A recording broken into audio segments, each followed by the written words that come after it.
Good morning, everyone. We are here to present an analysis of Walt Disney to expand into a new international market. With me are my colleagues Wang, Leandro, Fang, and Amolani.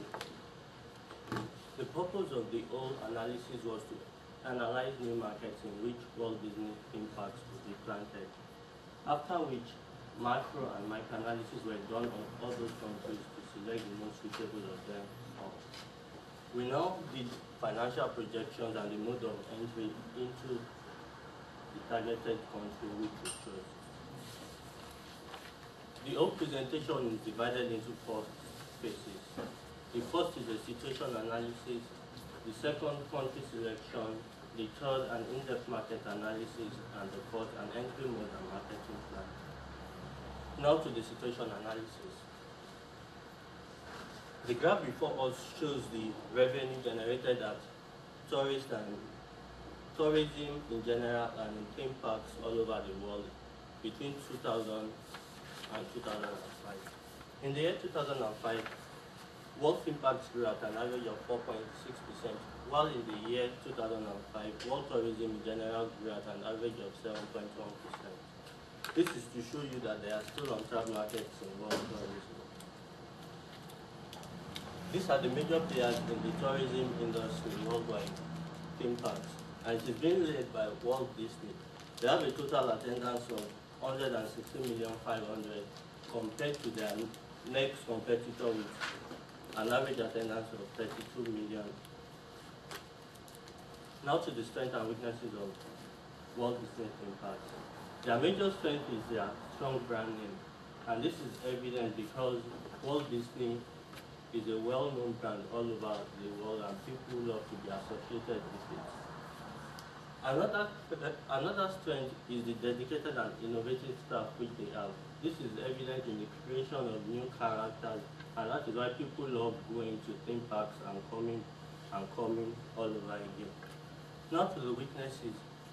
Walt Disney theme parks have a large workforce, and this has made their overhead costs very high because it eats deep into the profits made by them at the end of every year. Another weakness is the frequent change in top management. A new person comes in and once he goes, his ideas die with him. Another person will come in, who change all over again, and this has led to stagnation.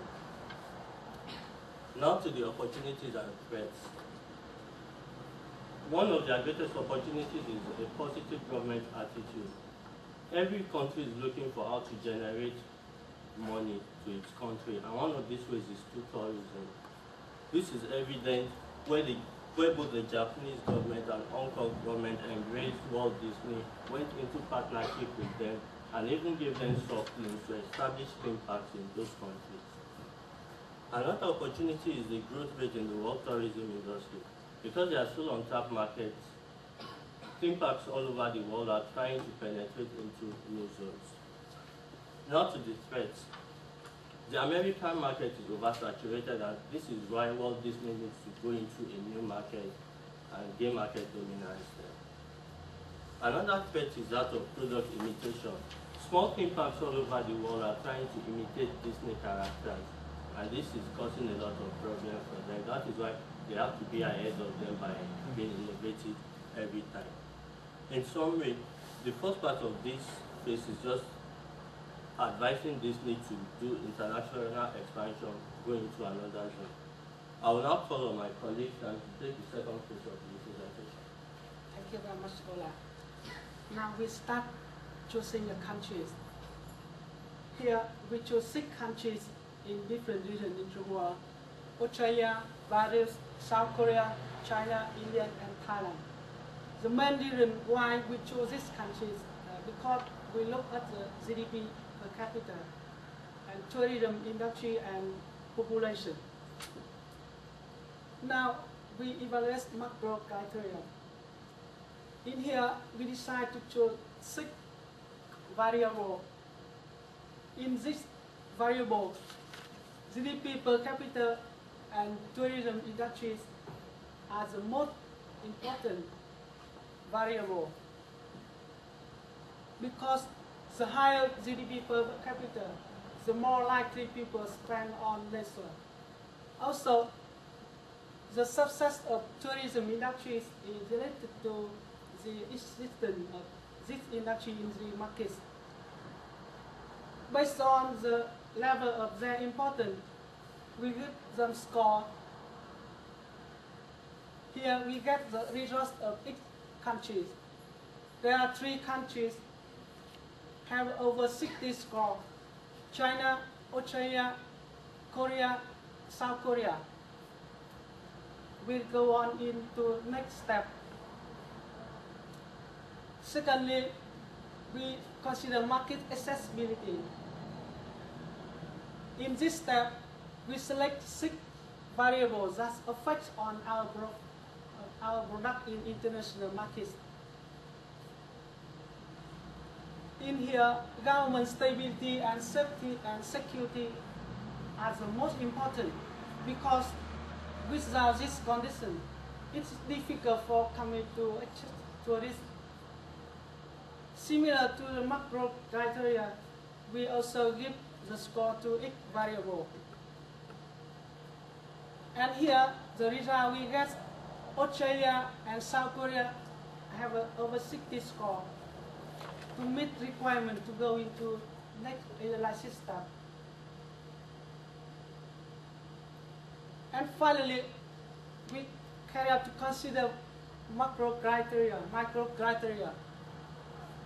After selecting 6 variables, we consider that local product consumption, local competitors, and international competitors are the most important, and we give them higher score.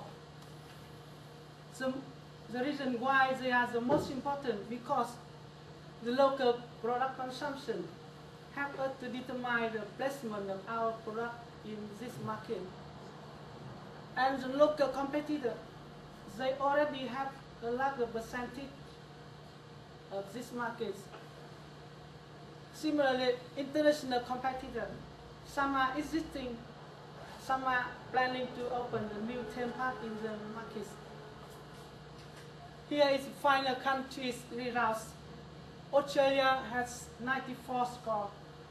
South Korea have 86 score. After evaluating and scoring, we make a provisional conclusion for this five.